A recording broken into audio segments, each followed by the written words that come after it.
Hey, what's going on, guys? Tonight's the fight, right? Pacquiao versus Mayweather.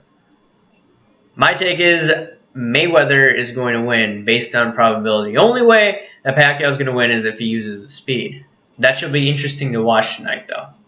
Speaking of fighting, let's look at what's going on in Baltimore right now. Baltimore, you have all this chaos. You see curfew earlier this week.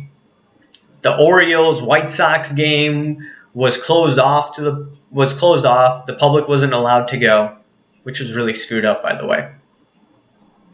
And you just see a lot of people on TV, the blogosphere, even people on YouTube commenting about it. So I had to comment about this as well.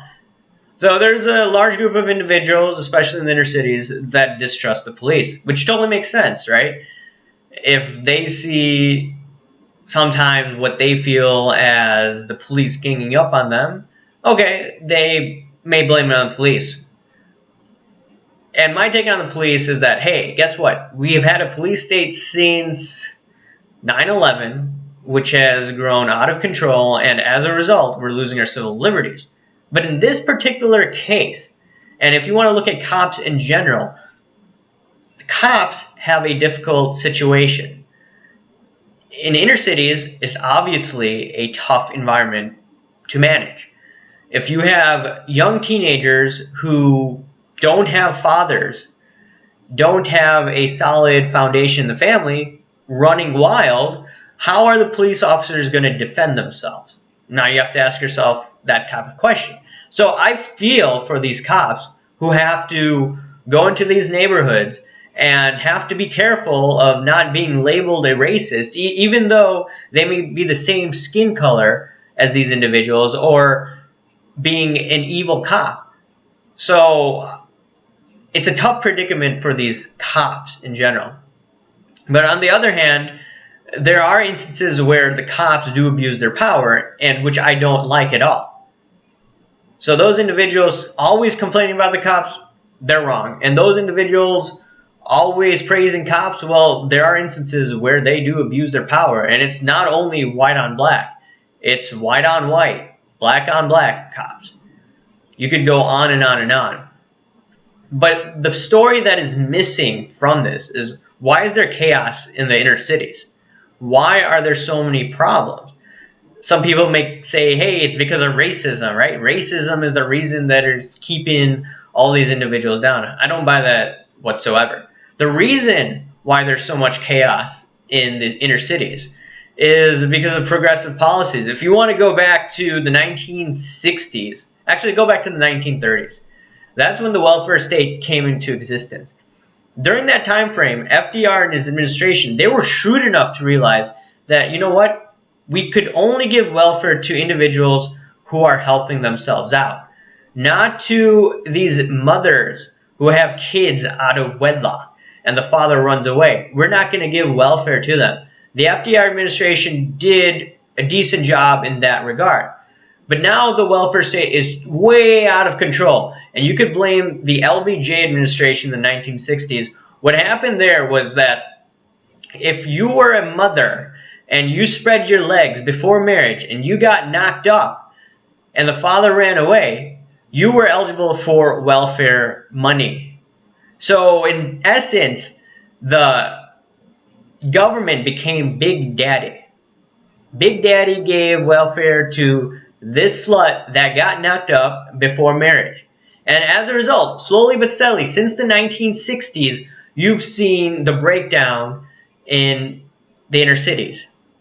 And now it's happening among all races. The breakdown of family is due to liberalism, is due to government subsidizing sluts that get knocked up before marriage. Now, the thing is that if the woman gets knocked up and the father runs away, she has three choices. She could A, give the kid for adoption, and if she is not a pro-lifer, she could abort the kid, or 3, she could raise the kid. And in certain circumstances, or in some circumstances, these women decide to raise their kids. Reasons for I don't know why they would do so, but they're emotional in that regard. And they don't want to leave their kid.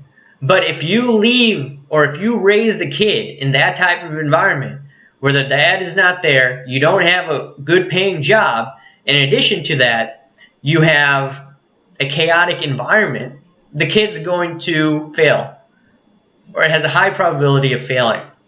Unless their parents could help out this lady that decided to spread her legs open and decide to raise the kid, well, most cases, these women get into trouble. So, long story short, when you see all these individuals complaining about cops and the other people saying that, hey, you know what, the cops are doing their job, this and that, or they're not doing their job, I think a lot of people are missing the picture. The big picture is the breakdown of family. Rand Paul got criticized for saying that a lot of these problems due to the breakdown of family, and that is absolutely right.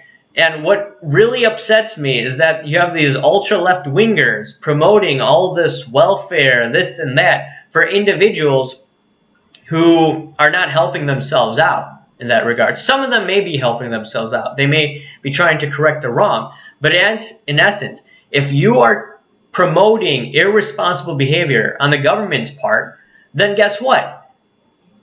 You're going to have a lot more chaos going on, and it's not going to end. Here's what's the messed up part. The United States economy, as we know, is phoning, right? With the Federal Reserve printing all this money. I mean, mainstream media says that the economy is wonderful. Well, only if you're on Wall Street, or only if you're in the top 10%. But for everyone else, it's a challenge. It's a struggle. So just imagine if the economy falters like 2008. Some people are saying that the muni bonds are going to blow up. Some people say Europe's going to blow up first, and then that's going to go to the United States. Just imagine if you see these muni bonds blowing up.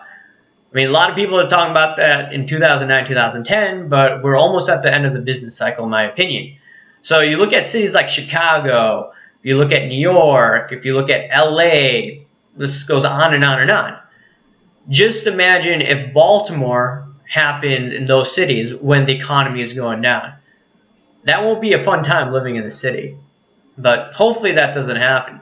Long story short, it doesn't matter if it is irresponsible behavior done by Wall Street or if it's irresponsible behavior done by individuals getting knocked up.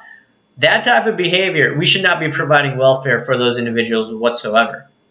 If you're going to give welfare, it should be to those individuals that help themselves out. I mean, I know a lot of people on this blog or the comment section is going to say, I don't agree with any welfare whatsoever. Well, we don't live in that society. And in addition to that, if you want to get rid of all this welfare, this and that, you have to throw all these bums out. So there is a challenge in trying to implement what I'm saying. Is stop subsidizing Wall Street and these crony capitalists, and then stop supporting these welfare mamas. You do that, society would be much greater, but that's only an ideal situation. Anyways, thanks for listening to me, guys. Leave a comment. I may do a finance/econ video tomorrow. Anyways, talk to you later. See ya. Bye.